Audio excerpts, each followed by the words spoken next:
Dear students, today we are going to take a question from JEE Advanced 2019, and this question is from the topic trigonometry basic identities. Okay, so let us first of all read the question. Question क्या कह रहा है कि let alpha and beta be real numbers such that ये एक condition है alpha beta पे, if sin alpha plus beta is equal to 1 by 3 and cos alpha minus beta is equal to 2 by 3, तो greatest integer less than or equal to ये expression हमें निकालना है. तो क्या करेंगे हम लोग? एक सबसे पहला चीज़ जो ट्रिग्नोमेट्री में जनरली होता है कि इस एक्सप्रेशन को सिंप्लीफाई करने का कोशिश करेंगे. तो सिंप्लीफाई करने का कोशिश करते हैं और फिर इन वैल्यूज़ को वहाँ पे सब्स्टिट्यूट करेंगे और देखते हैं कि क्या कुछ हम लोग निकाल सकते हैं. तो आइए स्टार्ट करते हैं प्रॉब्लम को सॉल्व करना.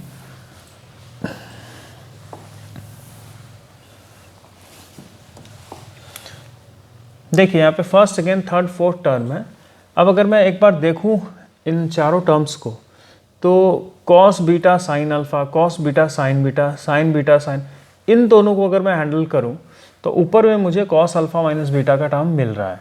तो उससे फ़ायदा क्या होगा, क्योंकि कॉस अल्फा माइनस बीटा मुझे दिया हुआ है. ठीक है, ऐसा ये लग रहा है. अगर मैं इन दोनों को साथ लेके ऐड करूं तो ऊपर में sign square alpha cos square beta कुछ आ रहा है, तो नीचे एक कॉस बीटा साइन अल्फा आ जाएगा जिसको हम हैंडल सिंप्लीफाई शायद इजीली नहीं कर पाए, ऐसा मुझे अभी लग रहा है. तो आइए देखते हैं फर्स्ट और थर्ड टर्म को लेके. तो यह आएगा sine alpha by cos beta plus cos alpha by sine beta. अब इन दोनों को अगर मैं एलसीएम लूँ डिनोमिनेटर वाले टर्म्स को, तो क्या आएगा यहाँ से निकल के? नीचे आएगा कॉस बीटा और साइन बीटा. ठीक है, तो ऊपर में क्या आ जाएगा? ऊपर आएगा sign alpha sine beta plus cos alpha cos beta, ये आता है ऊपर में.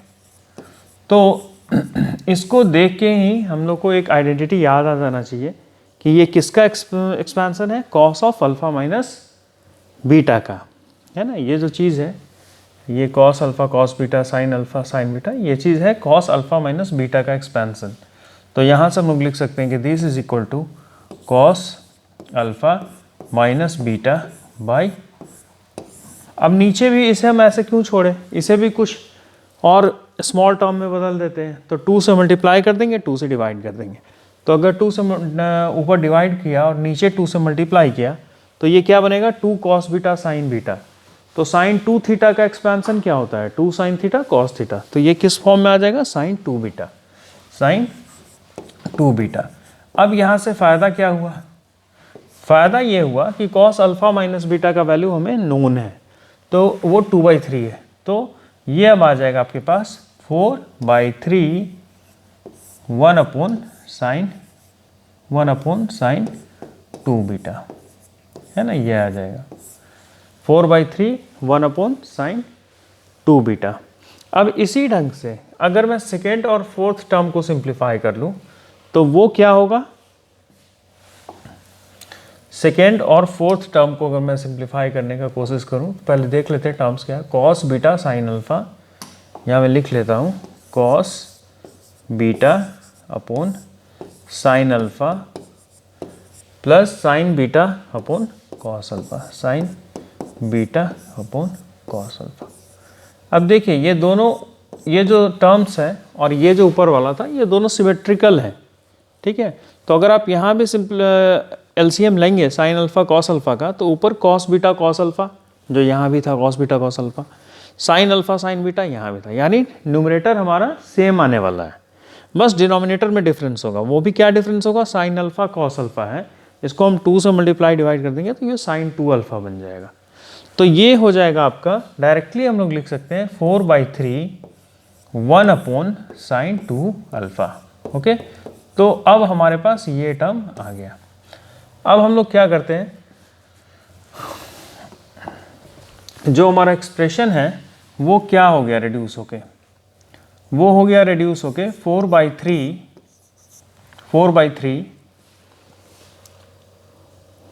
1 upon sine 2 alpha 1 upon sine 2 alpha और प्लस 1 अपॉन साइन 2 बीटा का होल स्क्वायर। ठीक है, ये पूरे का होल स्क्वायर। ओके, यही था दिया हुआ पूरे का होल स्क्वायर। तो अब जो आया आपका, मतलब अब जो हम लोग लिख सकते हैं यहाँ से 16/9 को तो बाहर ले लिया एज इट इज़। ठीक है, एज इट इज़ बाहर ले लिया, और ये अंदर वाला टर्म बच गया हमारे पास 1/sin 2 alpha plus 1/sin 2 beta का होल स्क्वायर। अब हम क्या करते हैं, इस टर्म को सिंप्लीफाई करते हैं एक अगले पेज पे चल के। ठीक है, ताकि चीज़ हमारा आसान रहे, ज़्यादा कॉम्प्लिकेटेड नहीं हो। तो हम लिखते हैं यहाँ पे 1/sin 2 alpha plus 1/sin 2 beta. मैं बस इसको सिंप्लीफाई कर रहा हूँ, अंदर वाले चीज़ को, उस स्क्वायर वाले ब्रैकेट के अंदर वाले चीज़ को। तो ये क्या देगा यहाँ से, ये आएगा sin 2 alpha sin 2 beta denominator में, ऊपर आएगा sin 2 alpha plus sin 2 beta.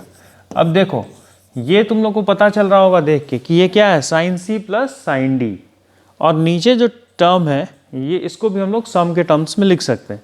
तो sin c प्लस d का फॉर्मूला याद है, याद होना चाहिए, अगर नहीं याद है तो याद कर लो फटाफट जाके, क्योंकि ये सब चीज़ ट्रिग्नोमेट्री में बहुत बार बार यूज़ आएगा। तो ये क्या हो गया यहाँ पे 2 sin alpha plus beta by 2, यानी 2 sin alpha plus beta into cos alpha minus beta. अब देखो क्या एक फ़ायदा दिख रहा है हमें, साइन अल्फ़ा प्लस बीटा का वैल्यू नोन था, कॉस अल्फ़ा माइनस बीटा का वैल्यू नोन था। अब चलते हैं नीचे, नीचे आ गया थोड़ा सा दिक्कत वाला चीज़, ये आ गया sin 2 अल्फ़ा sin 2 बीटा। अब एक फॉर्मूला हमारे पास पता है कि अगर मैं यहाँ लिखता हूँ sine of alpha sine of beta, ठीक है, इसको मैं 2 से मल्टीप्लाई अगर कर दूँ तो इससे मैं लिख सकता हूँ cos of alpha minus beta minus cos of alpha plus beta. ठीक है, ये सम या डिफरेंस कह सकते हैं, डिफरेंस के टर्म में मैंने इसे लिख दिया कॉस के। तो यही चीज़ अब तुम्हें यहाँ पुट करना है, साइन 2 अल्फ़ा साइन 2 बीटा दिया है तो डायरेक्ट नहीं लगा सकते हैं, क्योंकि यहाँ 2 चाहिए, वहाँ देखो 2 है ना, तो 2 से अगर मैं इसे मल्टीप्लाई कर देता हूँ तो मुझे ऊपर भी 2 से मल्टीप्लाई करना पड़ेगा, और ये जो टर्म है हमारा ये बन जाएगा 4। ओके, तो अब मैं अगर यहाँ पे लिखता हूँ इसे 2 sin 2 अल्फ़ा sin 2 बीटा, तब मैं इस पर डायरेक्टली वो फार्मूला लगा सकता हूँ। तो वो फार्मूला लगाने के बाद क्या आएगा 4 sin अल्फ़ा, ये तो numerator as it is cos alpha minus beta,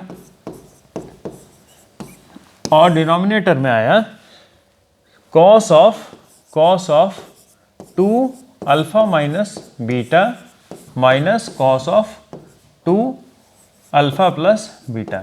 अब देखो यहाँ से एक और फार्मूला तुम्हें याद होना चाहिए। अब वो फार्मूला क्या है, ट्रिग्नोमेट्री भाई पूरा फार्मूला का खेल है, तो फार्मूला याद होना मैंडेटरी है, उसके बिना तुम एक कदम भी आगे नहीं बढ़ पाओगे। तो कॉस ऑफ 2 थीटा को क्या लिखते हैं हम लोग, cos square theta minus sine square theta. लेकिन हमारे पास कॉस अल्फ़ा माइनस बीटा का वैल्यू नोन था, तो क्यों नहीं हम लोग इसको कॉस अल्फ़ा माइनस बीटा के फॉर्म में लिख दें। लिख सकते हैं, कैसे, इसको लिखा 2 कॉस स्क्वायर थीटा माइनस 1, है ना। अगर साइन के टर्म में चाहिए तो लिखा 1 माइनस 2 साइन स्क्वायर थीटा। तो यहाँ से वैल्यू पुट करना शुरू करो, ये आ जाएगा तुम्हारा, ये जो है ये सब फार्मूलाज है, ठीक है, ये फार्मूलाज है। यहाँ से ये आ जाएगा 4 sine alpha plus beta cos alpha minus beta,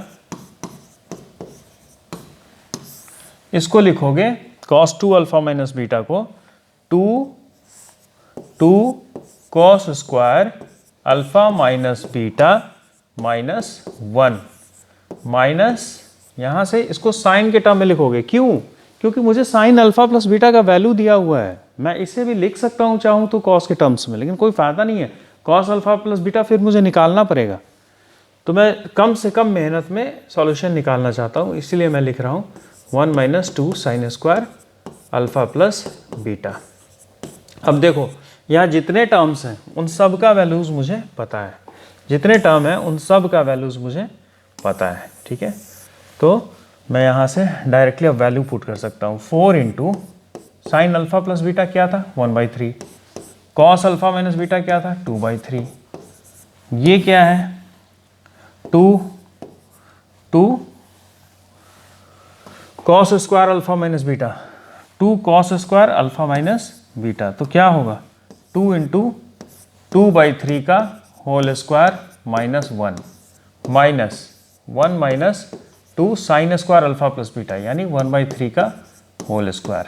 okay, अब इसको सिंप्लीफाई करोगे तो ऊपर आएगा 8/9, नीचे आएगा ये क्या आया, दो देखो इसका स्क्वायर 4/9 8/9 माइनस 1/9। ओके, माइनस ये आएगा टर्म 1/9, देखो ये आएगा माइनस 7/9। ओके, तो यहाँ से आया 8/9 बटे माइनस 8/9, यानी ये जो वैल्यू निकल के आया ये आया -1।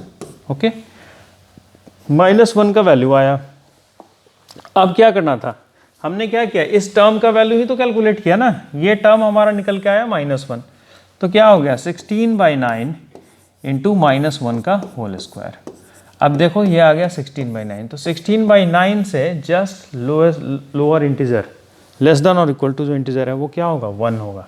दैट मीन्स जो इंटीजर इससे जस्ट छोटा और इक्वल है वो है 1, तो जो हमारा आंसर होगा वो होगा यहाँ पे 1। ठीक है, तो क्वेश्चन यही कह रहा था कि वो इंटीजर निकालो जो तुम्हारा इससे just greatest integer less than और इक्वल टू, तो इसका आंसर क्या आया निकल के हमारे पास 1। तो आई होप ये क्वेश्चन आप लोगों को अच्छा लगा होगा। ये क्वेश्चन ट्रिग्नोमेट्रिक आइडेंटिटीज़ के ऊपर था, और मैं फिर से एक बार रिपीट कर दे रहा हूँ ये बात कि please do remember all the trigonometric identities. तो आशा करता हूँ ये वीडियो आप लोगों को अच्छा लगा होगा। Thank you.